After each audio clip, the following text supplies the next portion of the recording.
واصحابك يا حبيب الله مولاي صل وسلم دائما أبدا على حبيبك خير الخلق كلهم هو الحبيب الذي ترجى شفاعته لكل حول من الأهوال مقتهم مولاي صل وسلم دائما أبدا على حبيبك خير الخلق كلهم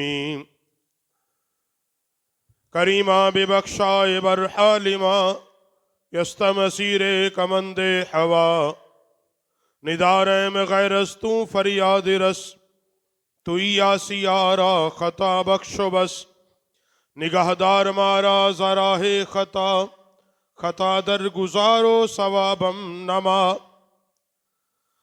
ہر قسم کی حمد و ثنا اللہ وحدہ لا شریک کے لیے،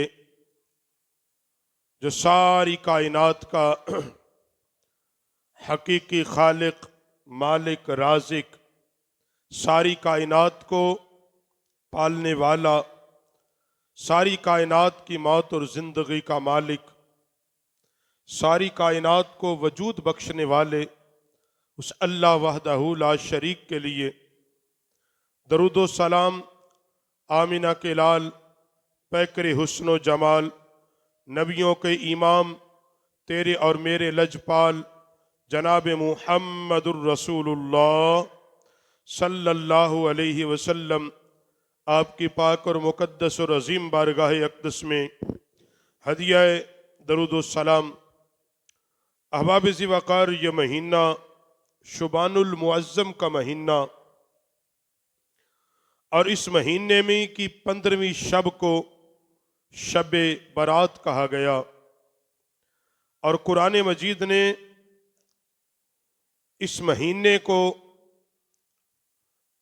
اور شبان المعظم کی 15ویں رات کو فرمایا کہ یہ رات لیلۃ مبارکہ ہے، برکت والی رات ہے، رحمت والی رات ہے، رفعت اور بلندی اور بخشش، اللہ کی رضا والی رات ہے. اور پھر فرمایا شب ایسی عظیم رات، برات جو جہنم سے آزادی کی رات ہے. اسی لیے امام الانبیاء سید الانبیاء صلی اللہ علیہ وآلہ واصحابہ وبارک وسلم نے ارشاد فرمایا کہ اس رات اللہ رب العالمین بنی قلب کی بکریوں کے بالوں کے برابر لوگوں کو جہنم سے نکال کر جنت عطا فرماتا ہے. اور یاد رکھو، اللہ رب العالمین نے قرآن مجید میں چند چیزوں کو فرمایا یہ مبارک ہیں، برکت والی ہیں. جیسے قرآن مجید کے لیے اللہ رب العالمین نے فرمایا کہ قرآن یہ وہ کتاب ہے جو برکت والی ہے. اسی طرح رب کائنات نے پانی کے لیے، یعنی بارش کے پانی کے لیے فرمایا یہ پانی برکت والا ہے. وَأَنزَلْنَا مِنَ السَّمَاءِ مَاءً مُبَارَكًا، ہم نے جو اوپر سے پانی نازل کیا، یعنی جو بارش برستی ہے، مبارکن، یہ برکت والی ہے. اسی طرح اللہ رب العالمین نے زیتون کے درخت کے بارے میں فرمایا یہ مبارک ہے، جس کے بارے میں بہت سی روایات ہیں کہ آدم علیہ السلام جب پہلی مرتبہ زمین پر تشریف لائے، جو پھل آدم علیہ السلام نے تناول فرمایا وہ زیتون کا پھل تھا، اور جس کے متعلق امام الانبیاء صلی اللہ علیہ وسلم نے فرمایا یہ شفا بھی ہے، دوا بھی ہے. تو زیتون کے درخت کے متعلق کہا کہ یہ درخت بھی برکت والا ہے. اور جیسے فرمایا کہ اس کو کھاؤ، یہ آنکھوں کو روشنی بخشتا ہے، اور اس کا تیل پیو، یہ دل کو طاقت دیتا ہے۔ یہ زیتون کے متعلق یہ چیزیں ہیں، کھاؤ، یہ روشنی بڑھاتا ہے، آپ کو توانا رکھتا ہے، تر و تازہ رکھتا ہے۔ اس کا تیل استعمال کرو، فرمایا تمہارے دل کو طاقت دیتا ہے۔ اور پانی کے متعلق فرمایا کہ یہ برکت والا ہے، اور جیسے فرمایا وَجَعَلْنَا مِنَ الْمَاءِ كُلَّ شَيْءٍ حَيٍّ أَفَلَا يُؤْمِنُونَ۔ پانی کتنا برکت والا ہے، اللہ نے ہر چیز کو پانی سے وجود بخشا ہے۔ ہر چیز کی جو ضرورت ہے، بنیادی ضرورت کیا ہے؟ پانی ہے۔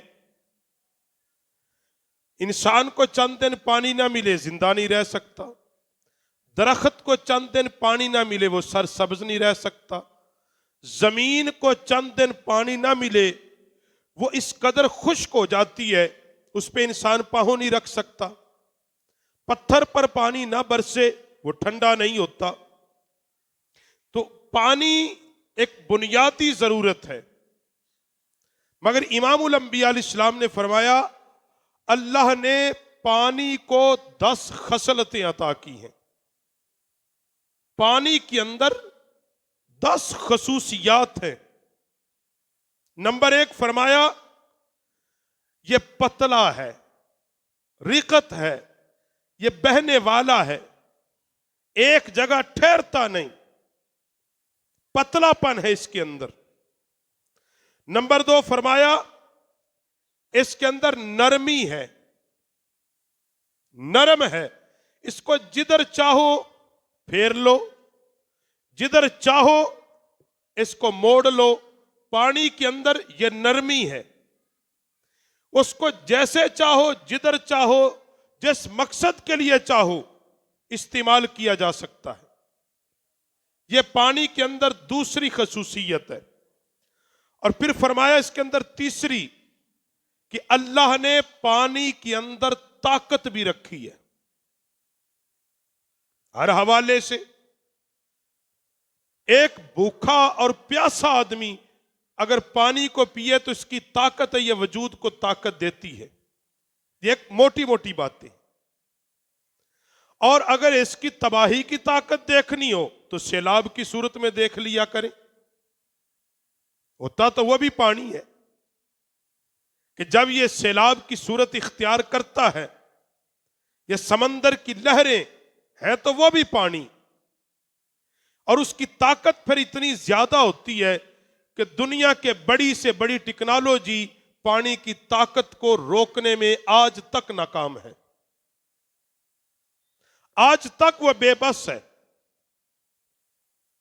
اس کے پاس آج تک کوئی ایسی ٹیکنالوجی نہیں آئی کہ جس سے وہ پانی کی تباہ کاریاں روک سکے۔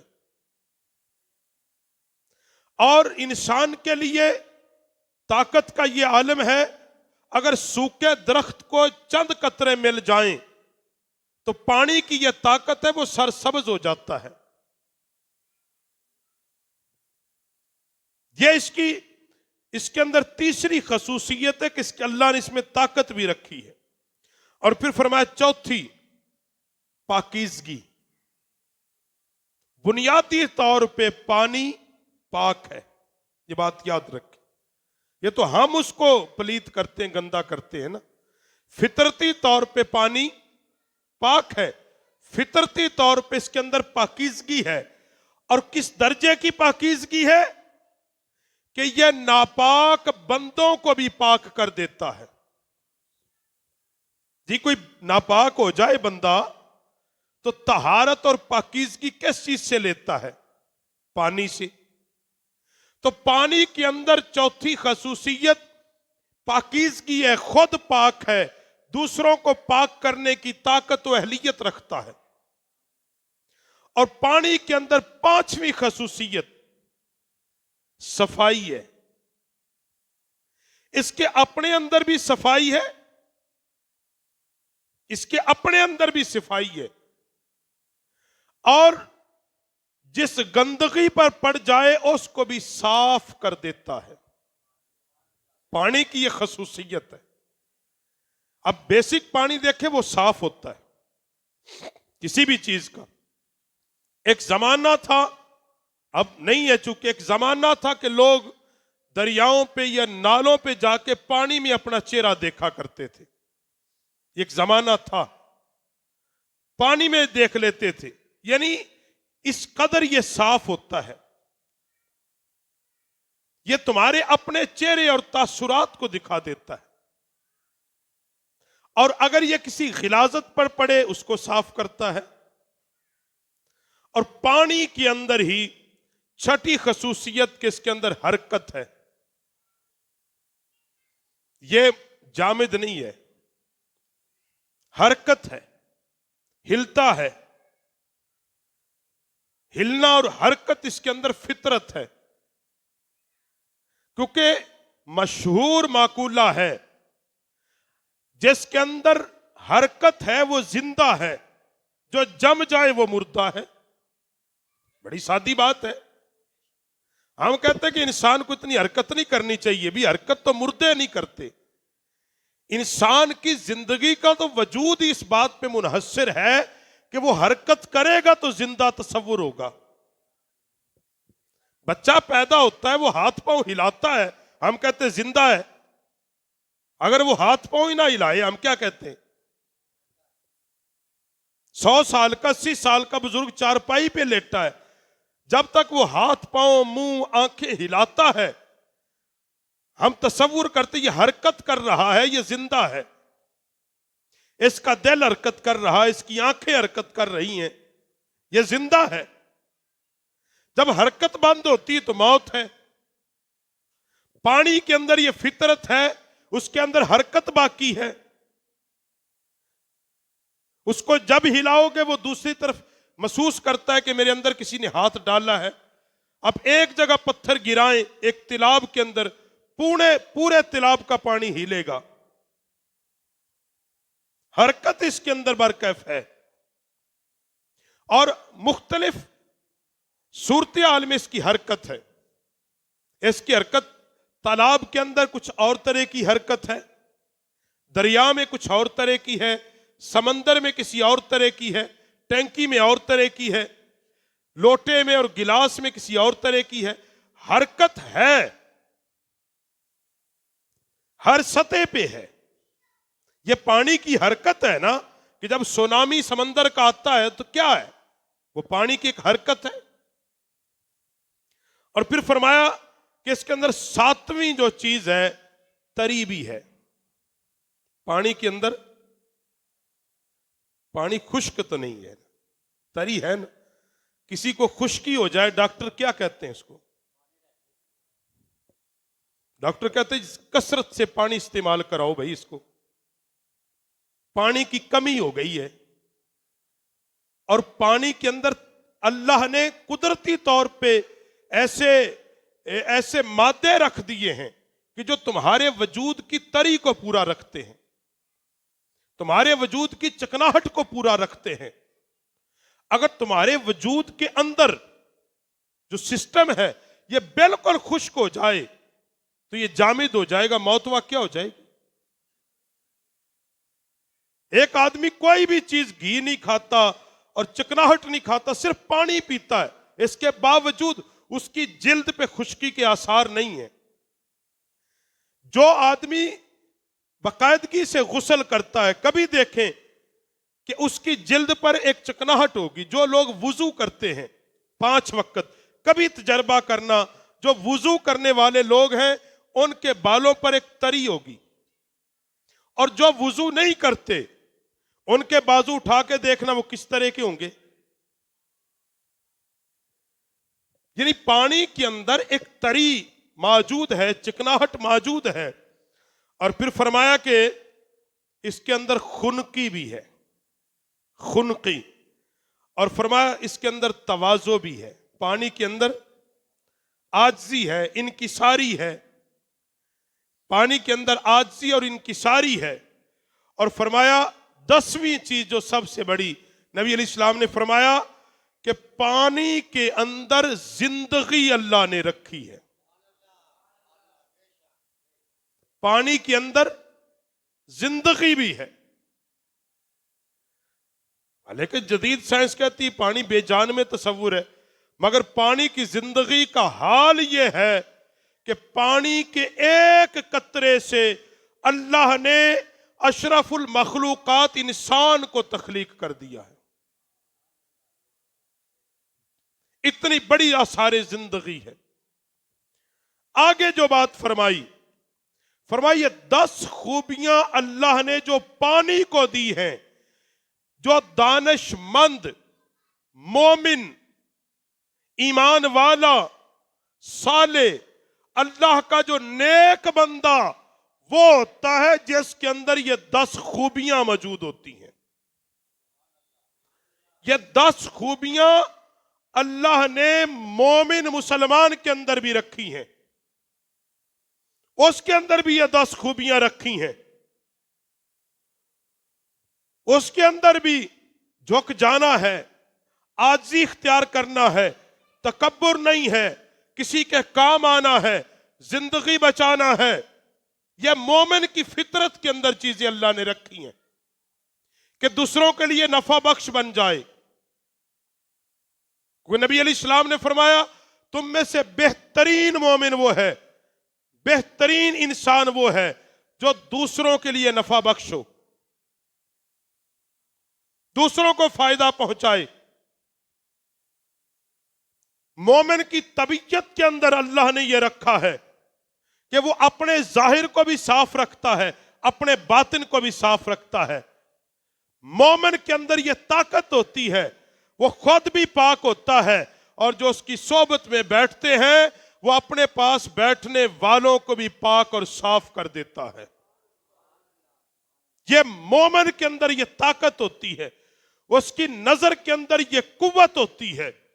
جو اس کی صحبت میں بیٹھتا ہے وہ ان کے دلوں کو گناہوں کی غلاظت اتار کر نیکیوں کی طرف لے آتے ہیں، ہدایت کے راستے پر چلا دیتے ہیں. یہ مومن کے اندر بھی ہے. تو اسی لیے فرمایا کہ پانی برکت والا ہے کہ اس کے اندر یہ 10 خوبیاں ہیں. فرمایا وہ مومن بھی برکت والا ہے، وہ مومن بھی برکت والا ہے جو اللہ کا برگزیدہ بندہ بن جاتا ہے. اور پھر فرمایا نصف شعبان المعظم کی رات کو فرمایا یہ رات بھی برکت والی ہے، لیلۃ مبارکہ، یہ رات بھی برکت والی ہے، یہ رات بھی برکت والی ہے. اور علماء نے لکھا ہے 2 راتیں ہیں، ایک رات کو اللہ نے ظاہر فرمایا، دوسری کو پوشیدہ رکھا. ایک لائلۃ مبارکہ، ایک لائلۃ القدر. لائلۃ القدر پوشیدہ ہے، رمضان کی آخری طاق راتوں میں ہے، مگر کون سی رات ہے نہیں بتایا. عرض کی یا رسول اللہ کیوں نہیں؟ فرمایا وہ رات بخشش کی رات ہے، لائلۃ القدر بخشش کی رات ہے. اگر ظاہر کر دی جاتی لوگ عمل چھوڑ دیتے، ایک رات پہ تکیہ کر کے بیٹھ جاتے.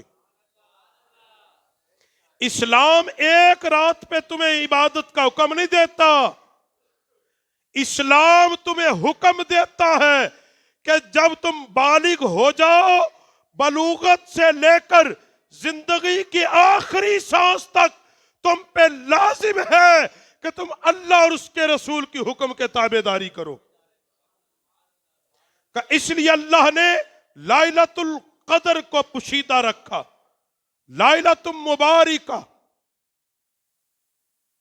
شعبان المعظم کی 15ویں شب برات کو ظاہر کر دیا. کیوں؟ فرمایا یہ رات حکم کی رات ہے، یہ رات فیصلے کی رات ہے. امام الانبیاء صلی اللہ علیہ وسلم نے فرمایا یہ رات اللہ سے مانگنے کی رات ہے. فرمایا اس رات لوگوں کے نام اعمال لکھے جاتے ہیں. اس حال میں لکھ دیا جاتا ہے اس سال کون حج کرے گا، لکھ دیا جاتا ہے کس کی زندگی پوری ہو جائے گی، لکھ دیا جاتا ہے کون کتنا رزق کھائے گا، لکھ دیا جاتا ہے وہ بازار میں گھومتا ہے کفن دھل کے طے ہو کے دکان میں سج جاتا ہے، لکھ دیا جاتا ہے وہ اگلے سال کی امید باندھتا ہے، قبر کی جگہ کا نام لکھ دیا جاتا ہے، قبر کی جگہ کا نام اس کا لکھ دیا جاتا ہے، وہ امید باندھتا ہے لمبی، اس کی سانسیں گنی جا چکی ہوتی ہیں۔ اس لیے فرمایا، حضرت اما عائشہ پاک راوی ہیں کہ نبی علیہ الصلوۃ والسلام میرے مبارک حجرے میں تشریف فرما تھے، آقا علیہ السلام چپکے سے اٹھے، میں جب دیکھا میرے بستر پر حضور نہیں تھے، میں نے تصور کیا نبی علیہ السلام ممکن ہے کسی دوسری زوجہ محترمہ کے پاس تشریف لے گئے ہوں گے۔ فرماتی میں نے جب ہاتھ مارا، میرا ہاتھ نبی علیہ السلام کے مبارک قدموں کو لگا اور آقا علیہ السلام کا مبارک سر سجدے میں تھا، مبارک سر، اور آقا علیہ السلام نے لمبا سجدہ کیا، اور اما عائشہ پاک فرماتی کہ آقا علیہ السلام اس رات ساری رات عبادت کرتے رہے، کبھی سرکار بیٹھ کر، کبھی کھڑے ہو کر، میرا نبی عبادت کرتا رہا، کبھی قرآن پڑھ کے، کبھی قیام کر کے، کبھی سجود کر کے، کبھی تسبیح و تحلیل کر کے، اور آقا علیہ السلام کبھی رو کر دعا کرتے تھے۔ اما عائشہ پاک فرماتی ہیں کہ میں نے عرض کی، یا رسول اللہ، اللہ نے آپ کے طفیل اگلے اور پچھلے لوگوں کے گناہوں کو مٹا دیا، پھر آپ اللہ کی بارگاہ سے بخشش کیوں مانگتے ہیں؟ یا رسول اللہ، جب آپ کے طفیل، آپ سے پہلے اور پچھلے اللہ نے سب لوگوں کو معاف کیا، پھر آپ کیوں روتے ہو؟ میرے نبی نے فرمایا، عائشہ آج کی رات کون سی رات ہے تو جانتی ہے؟ آقا جانتی ہوں، آج 15ویں شب ہے شبان المعظم کی، 15ویں شب ہے شبان المعظم کی۔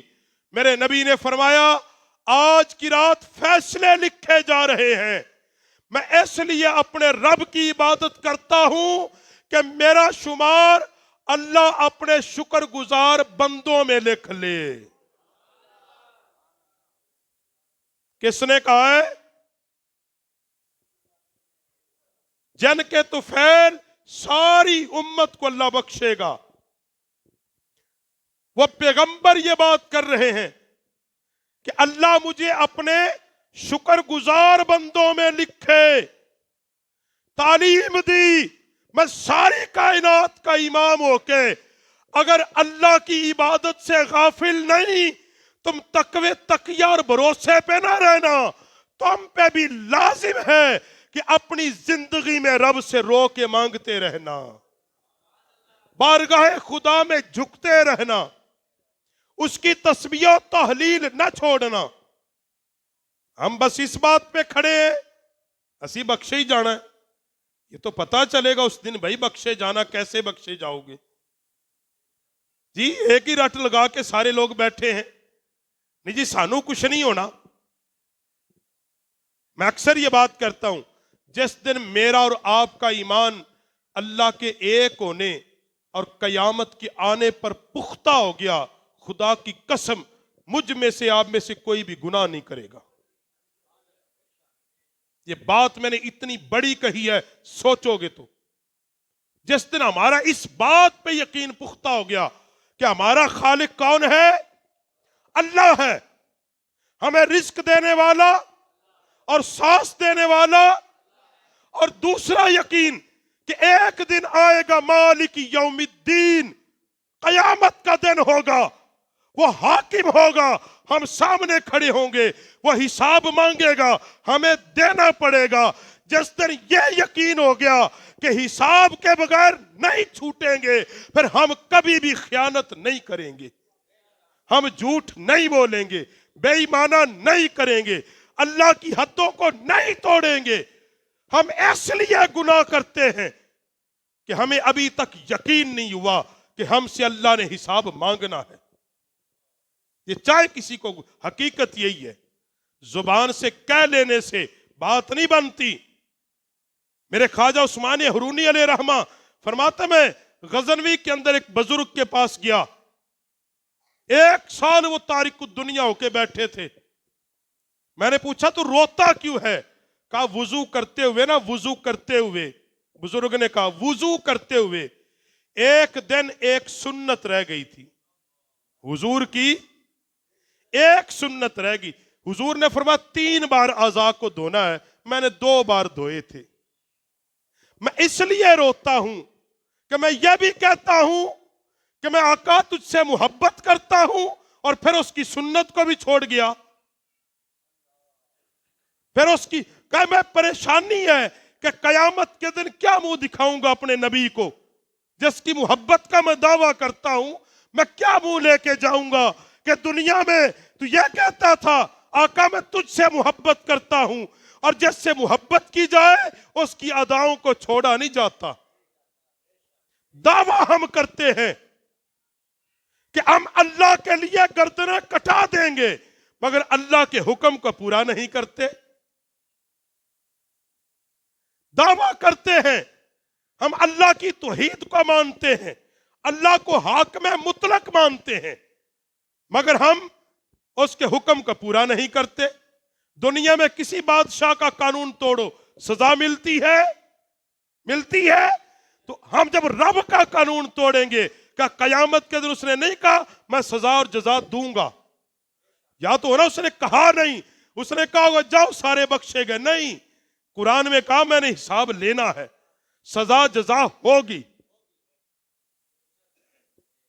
امام الانبیاء علیہ السلام نے، حضور علیہ السلام جب یہ جملہ کہیں، کبھی یہ کہیں میں چاہتا ہوں میرا نام شکر گزار بندوں میں لکھا جائے، کبھی حضور فرماتے میں چاہتا ہوں میرا نام روزے داروں میں لکھا جائے، کبھی حضور فرماتے میں چاہتا ہوں اللہ میرا نام اپنے خاص قرب والے بندوں میں لکھ لے۔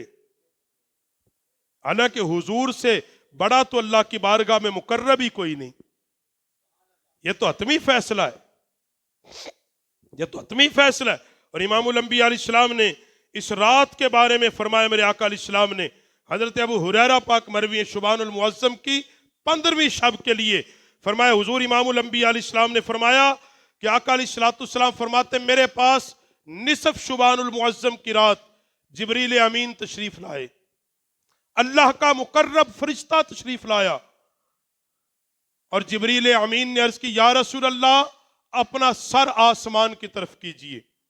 حضور فرماتے میں نے آسمان کی طرف جب سر کیا، دیکھا کہ اللہ نے آج کی شب اپنی رحمت کے 300 دروازے کھول رکھے ہیں۔ میں نے پوچھا جبریل یہ رحمت کے دروازے کب تک کھلے ہوں گے؟ عرض کی آقا یہ فجر کے وقت تک کھلے رہیں گے۔ اور پھر جبریل عرض کرتے آقا پھر سر اٹھائیے، حضور فرماتے میں نے پھر سر اٹھایا تو پہلے دروازے پہ ایک فرشتہ کھڑا، یہ ندا کر رہا تھا، یہ پکار رہا تھا، خوشی ہو اس بندے کے لیے جس نے اس رات میں رکوع کیا اور اللہ کی رحمت کا مستحق بن گیا۔ کا دوسرے دروازے پہ فرشتہ پھر پکارتا تھا، خوشی ہو اس کے لیے جس نے اس رات میں سجدہ کیا، اللہ کی رحمت کا حقدار بن گیا۔ تیسرے دروازے پہ کھڑا فرشتہ پکارتا تھا، خوشی ہو اس کے لیے جس نے اپنے رب سے رو کر مانگا اور پھر اللہ نے اس کو عطا کر دیا۔ رو کے مانگا پھر رب نے اس کو عطا کر دیا۔ اور پھر فرماتے ہیں 5ویں دروازے پہ کھڑا فرشتہ پکارتا تھا، اس بندے کے لیے برکت اور مبارک ہو جس نے اس رات میں توبہ اور استغفار کی، اللہ نے اس کی توبہ کو قبول فرما لیا۔ حضور نے فرمایا اس رات اللہ کی رحمت کے 300 دروازے کھلتے، اللہ توبہ قبول کرتا ہے، رحمت سر عرش ہے، مگر فرمایا عادی زانی، عادی زانی، عادی شرابی، سود خور، سود لینے والا، سود دینے والا، ماں باپ کا نافرمان، فرمایا اللہ اس وقت تک اس کی توبہ قبول نہیں کرتا جب تک وہ صدق دل سے توبہ نہیں کرے گا۔ ہاں یہ بات بھی یاد رکھے کہ شبان المعظم کی 15ویں رات آئی، رو رو کے جی ٹھیک ہے میں نے توبہ کر لی، اللہ نے معاف کر دیا، سویرے پھر چڑھ پائے گناہ نو۔ اللہ کو ایسی توبہ کی ضرورت نہیں ہے۔ توبہ حتمی کرو، صدق دل سے کرو، ایمان کے ساتھ کرو۔ یاد رکھو اللہ کی رحمت اس قدر جوش پہ، پھر بھی میرا پیغمبر علیہ السلام نے فرمایا ان لوگوں کو اللہ اس رات بھی معاف نہیں کرے گا، زانی عادی، شرابی عادی، جن کی عادت ہے سودی، سود کا کاروبار کرنے والا، ماں باپ کو ستانے والا، ماں باپ کو ناراض کرنے والا، بلا شرعی عذر لوگوں سے تعلق توڑنے والا۔